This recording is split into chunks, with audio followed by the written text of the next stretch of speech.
Hey guys, what's up? This is Nikila Fadovic, and I'm the broker owner of Elite Class Property Management and Real Estate Company. I just woke up, so my hair's a little bit crazy because, I got some good sleep on my weekends because I respect my time off.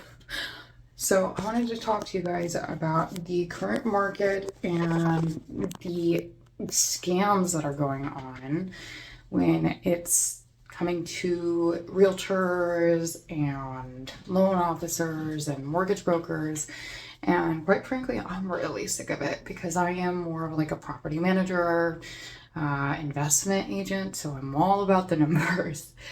And I can just tell you this right now. If your mortgage broker or lender or realtor comes to you and tells you, oh, it's fine, date the rate, just date the rate. This is the biggest one I hate. And it's literally because if you run those numbers right now at the inflated price that we're at with these home purchase prices, you will find out that the average home you're going to end up spending about $3,000 plus on a month. And I don't know about you, but in order to qualify in a rental for that amount, that means you need to be making $6,000 plus. And a lot of people don't.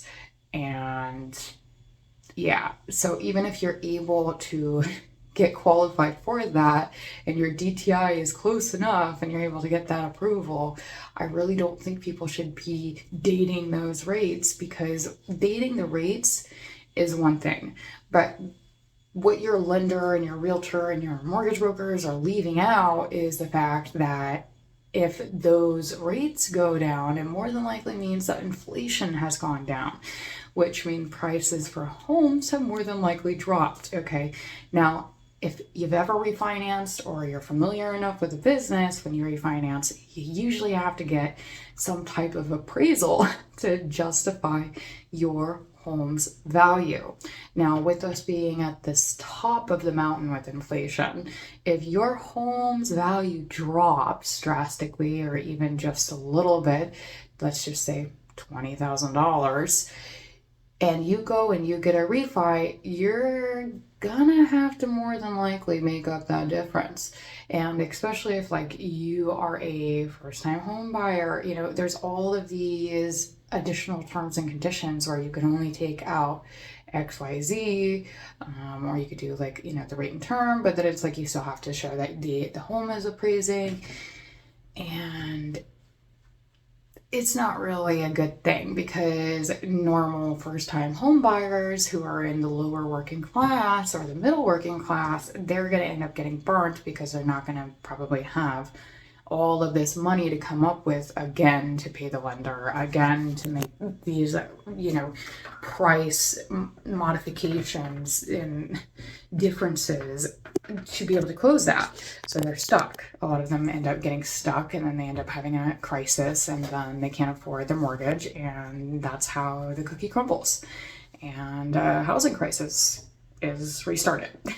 So that's like the biggest scam I've been hearing people say. No, just date the rate. And I hate it. I'm like, oh my God, shut up with that. It's horrible. Like, how about you just come to terms with the fact that prices are grossly inappropriate right now, considering where the median house income is for basically everywhere in comparison to what they're asking for. But my thing is, if we would all just acknowledge the fact that like this is a problem right now, and prices do need to rationalize themselves in order for the average household to be able to afford to buy again.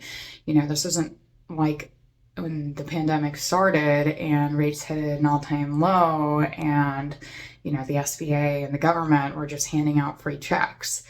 This is, we don't have any more free checks. We are all struggling to get by on these like minimum wages, and house prices are just so much higher in comparison. Like, even the ratio of the increase from income to house purchase is just so misproportionate that it's unrealistic for people to buy. nowadays, and realtors and loan officers and mortgage brokers who are walking these people into these like high interest, high monthly rate loans. It's just like, don't do that unless they actually understand, like, yes, I understand how much my monthly payment is, and yes, I understand that I can do it. Like, yeah, I genuinely have enough income. That's none of my problem. You know, if they're like that, that's one thing. But 80%, 90% of the population is not like that. And most Americans nowadays cannot even afford to have a savings account for emergencies. So if they're going to end up spending their entire savings on a purchase and just have enough to cover it, I don't really think that's a good thing for them, you know. And that's coming just from an investment broker, right? You know, who am I? But at the same time, I just really don't think letting people buy right now unless they actually have enough to cover it in full is smart. And I don't think making videos about, is it a good time to buy? Yeah, it's a great time. Like, no, that's not. Stop. Okay, you're a part of the problem. You're making the problem worse. You're not making it better by doing these videos. You're encouraging inflation. You're encouraging people to suffer. You're encouraging all of these really bad things. And you may not think that you are because you're closing and making all this money. But in reality, I'm closing and I don't have to do that. I'm making good money and I don't have to do that. I don't have to walk people into shitty deals just to close and make good money. Are you shitting me? That's not good money. That's bad money. And it's gross. Like, you are a part of a huge housing crisis that you don't even know. And it's just like, what the fuck? They are not in a place to buy. And I don't even know how they're getting their loans across the table. I don't know why mortgage brokers are doing that. I don't know why loan officers are doing that. And I don't know why realtors are encouraging it and then walking their clients into higher price valued homes. It's bullshit. I think it's very wrong, and I think that it goes against every ethics and moral everyone agrees to. And for what? You know, now, let's say, for example, you're like, well, they're buying smart. This is a whole different story, but I don't know many houses around in my area that are 100 to 200,000 that are reasonable. That would be a reasonable home purchase for a first-time home buyer. Okay, that is a low overhead. We're talking like hundreds of thousands, like low numbers, and a good starting point. Locking in a first-time home buyer to a $3,000 mortgage is not really the best thing. And I'm saying that because if you really take into consideration the cost of their car loans, they probably have 2 car loans, they probably have 2 insurances. In Florida, homeowners insurance is like $3,000 plus right now, depending on how old your home is, and a few other variables that go into like the hurricane safety. And like, I just don't. I stand with the side that thinks that inflation needs to come down and people should stop putting people into bad decisions.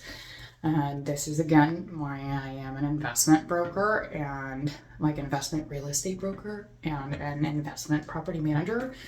And like, I had people used to make fun of me right when I first got started because I didn't understand like formulas for calculations, right?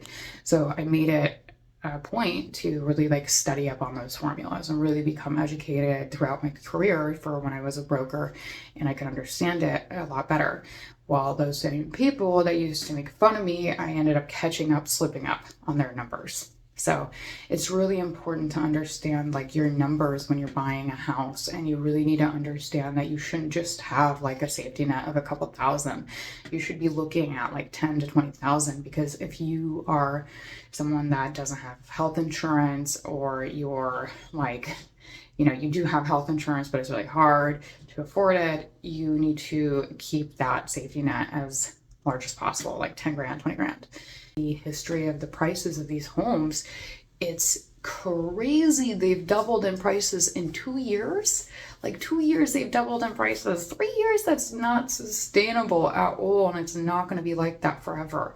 I don't know when it's going to happen and correct, but it's not going to be like that forever. And I sure as hell don't want to go and buy a house right now and then, you know, buy it for $250 and then go and try to get a new rate on it, and you know, a couple years thereafter, and then find out, oh yeah, your home's price has dropped significantly. Now it's only 150, you know? And it's just like, what the fuck? And like, Not to mention, I buy in really cheap markets. I'm just, again, a numbers person. I like the cheap markets.